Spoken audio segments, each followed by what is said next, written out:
Pittsburgh Steelers still need a cornerback, and there are a few options, but their best option just became available, and they should most definitely jump on it.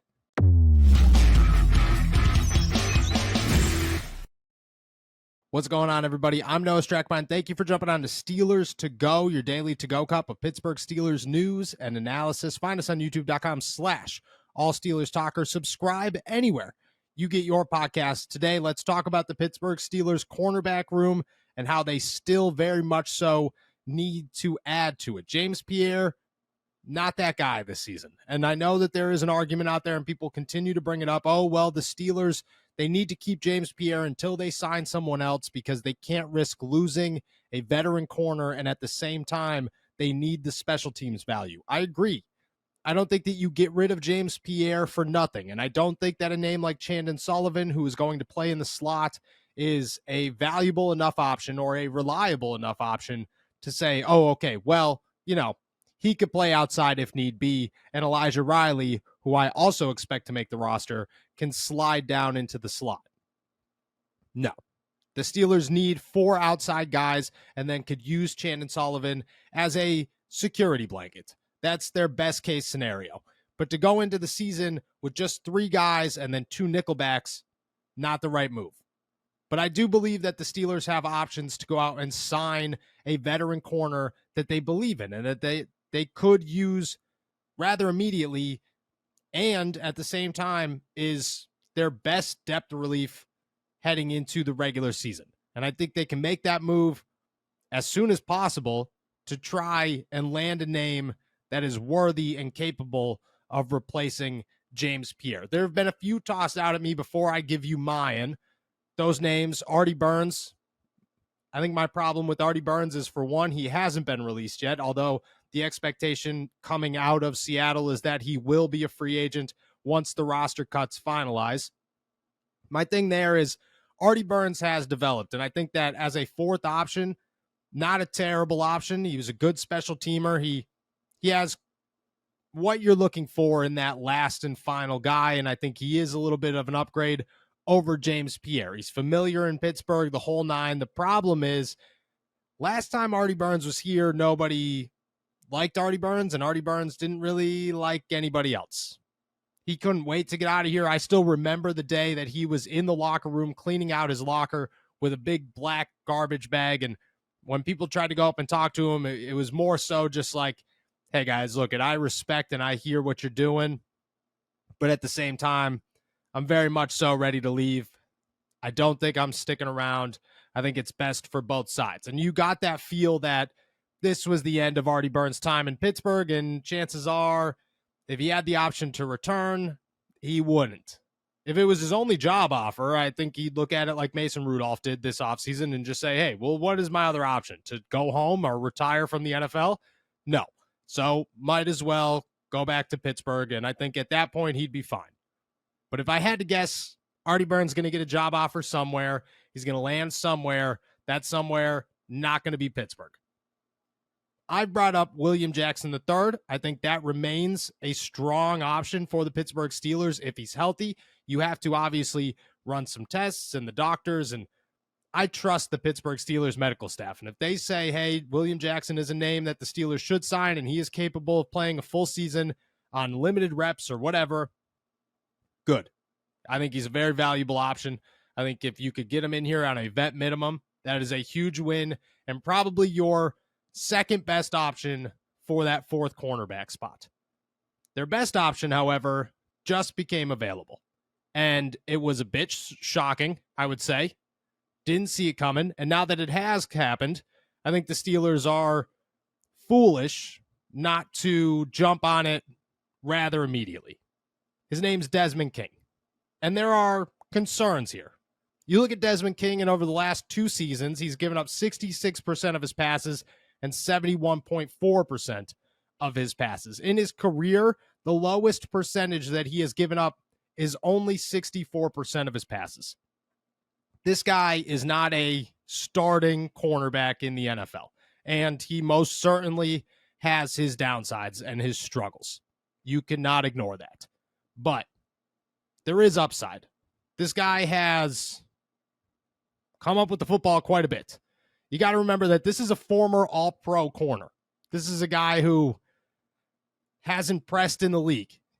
He's played 95 games. He's got 54 games of starting experience. He has 9 interceptions in his career since just 2017, meaning he's gone just 2 seasons without an interception. In the last 2 years starting, 25 games for the Houston Texans, he's come up with 5 interceptions alone. So he's on a bit of a hot streak. He's able to come up with the football. On top of that, he's forced 2 fumbles last season. He's got a fumble recovery. He has 14 pass deflections in the last 2 years, 10 tackles for loss in the last 2 years, and 2 quarterback hits, which means that he could play inside and outside. I don't think it's perfect. I think there are obviously holes, but my thought here is simple. There are going to be holes with whoever you add as that 4th corner. It is just a matter of how big are you allowing these holes to be. You look at James Pierre and you say, okay, this is a guy who, he's struggled and he does have some upside, especially on special teams, and he is crazy athletic, but at the same time, he doesn't offer much. And maybe we've hit the ceiling, and I think the Steelers have hit the ceiling when it comes to James Pierre, and at this point, it's almost a regression. He's not a guy that's going to come up with the football all the time. He's not a guy that you could toss out there as a starter and say, okay, well, best case scenario, he just holds his own. James Pierre is a liability at this point, who the Steelers hoped developed into something more, never did. That's okay. That happens all the time. And as an undrafted guy, you saw the upside in James Pierre. And if it doesn't work out, it doesn't work out. No love lost. King, on the other hand, is a guy who offers quite a bit to the Pittsburgh Steelers. He could start if need be. And I'm not saying I trust him as a starter, but he could start if need be. He is capable in the nickel, and especially as a blitzer. He's got 8.5 sacks in his career rushing from that slot corner position. He could play inside. He could play outside. He could come up with the football, which is a must for a 4th corner. At bare minimum, if you're going to give up passes, at least make a play. At least once in a while, force a hand. Say, hey, look, this is why I'm around. Hey, look, I can make a splash. Hey, look, I'm going to give up plays, but I'll protect myself and my roster spot every now and then. On top of that, he is return capable. In his career, he has 101 punt returns and 57 kick returns for just under 1,000 punt return yards and 2 punt return touchdowns and 1,200 kick return yards. Capable. And right now, the Steelers, Anthony McFarland is probably their starting kick returner, but I don't think that anybody feels rather great or excited about that move. And I think that Anthony McFarland is a fine kick returner and will make some plays and, is reliable. But he's not Calvin Austin, and he's not going to beat Calvin Austin. I'm not saying Desmond King is Calvin Austin or is going to surpass Anthony McFarland. What I'm saying is right now the Pittsburgh Steelers have one backup option as a punt returner. His name's Gunnar Olszewski, and one backup option as a kick returner. His name's Gunnar Olszewski. If they decide that Gunnar is gone, which I think this also allows them to do, to possibly keep a different wide receiver, and I think Gunnar's earned his place, but if they haven't, it allows them to keep a name like Miles Boykin or Des Fitzpatrick, who could play more special teams and offer a little bit more value outside the box than just at wide receiver alone. Offers some versatility there. Overall, I just think it makes a lot of sense.